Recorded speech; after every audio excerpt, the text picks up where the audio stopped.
Kalau masuk apa nih? PNS atau psikotes apa?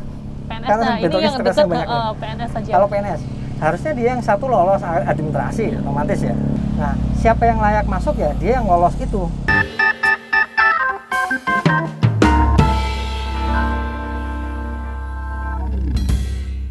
Halo Sobat Tunes, ketemu lagi di Podskamling, podcast kami sekeliling. Nah, tahun ini pemerintah kembali membuka kesempatan bagi masyarakat untuk menjadi pegawai negeri sipil. Tentunya untuk menjadi PNS tidaklah mudah dan harus melewati berbagai tes, yaitu salah satunya ada SKD dan juga SKB, yang di dalamnya ada salah satunya yaitu psikotes. Nah, berbicara tentang psikotes, saya akan langsung mendatangkan ahlinya nih. Halo, apa kabar Pak Aziz? Baik sekali Mbak Nova. Alhamdulillah baik. Nah, saat ini saya tengah bersama dengan Pak Aziz, seorang dosen dari FIP yang ahli juga ekspert dalam bidang psikotes ya Pak. Nah, Terima saya kasih. saat ini izin Pak untuk mengajak Bapak jalan-jalan UNES nih sambil Ya. kita berbincang-bincang terkait dengan psikotes Pak. Oke. Oke. Nah, mungkin yang sebelum kita berbicara lebih jauh tentang psikotes, yang perlu kita ketahui terlebih dahulu yaitu tentang apa sih Pak psikotes itu dan sejak kapan ada psikotes? Kalau bicara psikotes maka kita tidak jauh dari kalau dalam dunia psikologi ya Mbak Nova itu ada namanya psikodiagnostik. Nah, kalau anak mahasiswa psikologi biasanya mengkaji psikodiagnostik, di dalamnya ada sejarah kapan sebenarnya proses tes seleksi sebenarnya. Kalau tes seleksi ternyata 2200 sebelum Masehi itu sudah ada, dan itu dilakukan oleh pemerintah Cina, kerajaan Cina lebih tepatnya. Jadi sejarahnya itu malah dari Cina 2200 sebelum Masehi. Itu tesnya lebih melihat ke fisik, lebih ke ketangkasan. Oke. Ya. Kemudian berkembang pada tahun 200 sebelum Masehi sampai dengan tahun 200 Masehi. Dinasti Han itu mulai menata bahwa seleksi itu ada dengan basisnya tes tertulis. Itu sama juga untuk menyeleksi calon pegawai sipil kerajaan. Baru kemudian berkembang. Kemudian kita mengacu kepada di dunia modern ini makin banyak bahwa substansinya adalah untuk memilih mana SDM yang layak secara kompetensi. Itu sebenarnya bicara psikotes ya. Oke, seperti itu. Jadi bisa dijelaskan kembali Pak tujuan dan manfaat dari psikotes itu sendiri tadi? Jadi kita tidak mau memilih kucing dalam karung gitu ya. Jadi melihat kebutuhan dari organisasi, dalam ini bisa perusahaan kah, kalau CPNS berarti bisa institusi ya pemerintah, karena calon-calon pegawai negeri sipil melihat kebutuhannya, kira-kira butuh pegawai dengan kompetensi apa. Baru kemudian dibuatlah satu alat yang mengukur kompetensi itu, di dalamnya namanya ada psikotes gitu. Oke. Nah Pak, kalau jadi psikotes itu penilaiannya berdasarkan apa nih Pak? Psikotes ya. Iya. Kalau psikotes ada paling tiga, basically-nya paling tidak ada tiga ya. Mengukur kemampuan kecerdasan, kemudian sikap kerja dan kepribadian. Basically-nya itu. Yaitu kalau bicara tentang tes psikologi atau orang menyebutnya di dalam tes PNS itu psikotes. Nah, nanti kalau kemudian ada juga nanti ada yang pertanyaan, TPA itu apa, terus tes potensi akademik gitu ya. Itu juga bagian dari tes psikologi lah. Itu nanti mengukur tersendiri, ada verbal, numerik, cara bahasa orang bahasa kan. Ya, bahasa gitu misalnya. Kemudian kemampuan numeretikalnya, kemampuan berhitung dan sebagainya. Tetapi basicnya kalau psikotes akan mengukur kemampuan dasar kecerdasannya, kemudian sikap kerjanya, dan kepribadian. Oke. Gitu. Selanjutnya nih Pak, ada berapa tingkatan sih Pak dari psikotes itu? Apakah sama seperti itu? Kan kalau saya dulu waktu masuk sekolah SMA, sama juga disuruh mengerjakan TPA. Iya. Terus saat ini CPNS juga perlu mengerjakan psikotes. Nah itu apakah sama tingkatannya atau ada level-levelnya Pak? Jadi lagi-lagi tes contoh TPA masuk UNES, maka akan berbeda dengan tes TPA-nya orang masuk SMA atau TPA-nya masuk pegawai.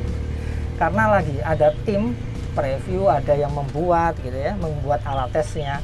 Jadi kepentingan institusi itu akan dijawab. Kayaknya lingkungan yang dibutuhkan pegawai di bidang apa, kompetensinya kira-kira berapa, apa saja. Dan itu masuk dalam psikotes. Nah, kalau TPA itu akan di level, ada level yang sedang, yaitu ya, ada yang susah atau sulit, gitu ya, ada yang memang ringan, jadi levelnya 3 hal. Nah, jadi otomatis harusnya idealnya TPA di tingkat tadi yang ditanyakan Mbak Nova, apakah dulu sampai yang sekarang ketika harusnya lebih berbeda, lebih tinggi lagi, ada tingkatan perbedaan levelnya. Oh, oke. Nah, untuk persyaratan mengikuti psikotes sendiri, apakah ada persyaratan tertentu Pak? Atau semua orang bisa ikut gitu? Iya. Lagi-lagi kalau orang ngikuti psikotes ya, Iya. kalau masuk apa nih, PNS atau psikotes apa? PNS, Karena nah ini bentuknya yang stresnya dekat banyak, ya. PNS saja. Kalau PNS, harusnya dia yang satu lolos administrasi, otomatis ya, dia akan masuk administrasi, kemudian lolos tahapan-tahapan sebelumnya, masuk ke psikotes. Nah, siapa yang layak masuk ya, dia yang lolos itu. Nah, nanti yang lolos untuk mengikuti psikotes ya. Nah, siapa yang lulus masuk psikotes biasanya, siapa yang lulus maksudnya, diterima. Berarti nanti tim akan membuat satu klasifikasi yang nilai dengan sekian-sekian, maka itu yang akan masuk untuk dinyatakan sebagai orang yang lolos. Nah, jadi nanti ada kriterianya. Oke. Jadi di skala dulu ya. Lalu Pak, untuk psikotes itu apakah bisa dipelajari sendiri atau dari manakah asalnya? Maksudnya pengetahuan tentang psikotes itu? Nah, saya aktivis HIMSI ya, Himpunan Psikologi Indonesia. Kebetulan saya sekretaris untuk Jawa Tengah. Sebenarnya ada kode etiknya. Jadi kalau ada orang mengatakan belajar sekian-sekian, sebenarnya idealnya harusnya belajar sendiri bisa ya. Anda dengan melatih setiap saat kemampuan dasar, katakan numerik verbal itu mungkin bisa, tetapi mungkin untuk wilayah yang kepribadian mungkin akan memetakan sejauh mana sebenarnya karakter kita sebenarnya. Jadi kalau masuk PNS sih Anda bisa baca banyak buku gitu ya. Ya silakan setiap hari kenali. Jadi yang pertama adalah persiapkan. Kalau mau masuk ya persiapkan dirimu. Jadi sejauh mana pemahamannya, melatih, dan ketika Anda persiapkan, melatih, berarti Anda membuat satu kebiasaan, dan ketika sudah terbiasa, dan itu landa. Gitu.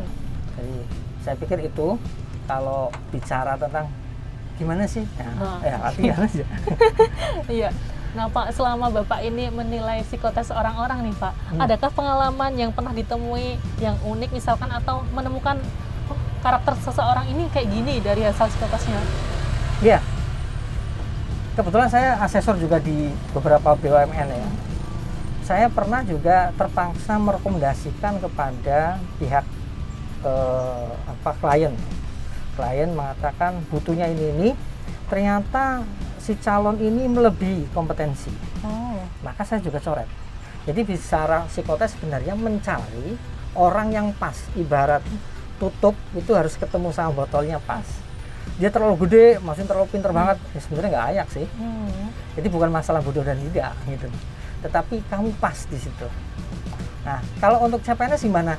Nah, CPNS kan ada kriteria yang lain ya, ada kebangsaan, wawasan dan sebagainya. Lah itu Anda pelajari, Anda baca-baca. Maka yang dibutuhkan menurut saya kalau orang mau masuk CPNS ya kenali dirinya dulu deh. Kenali. Nanti kira-kira gua tipikalnya apa sih? Mungkin ya kalau anak sekarang gayanya gitu. Tipikal belajar yang kayak gimana? Belajarnya itu sesuai dengan passion tipikalnya, maka dia akan masuk. Nah, ketika masuk, ketika ada tes, apakah itu wawasan kebangsaan atau tes-tes yang lain, paling tidak dia akan lebih mudah secara kognisi untuk mengingat kembali, mengeluarkan apa yang sudah dia baca, bisa mudah menjawab.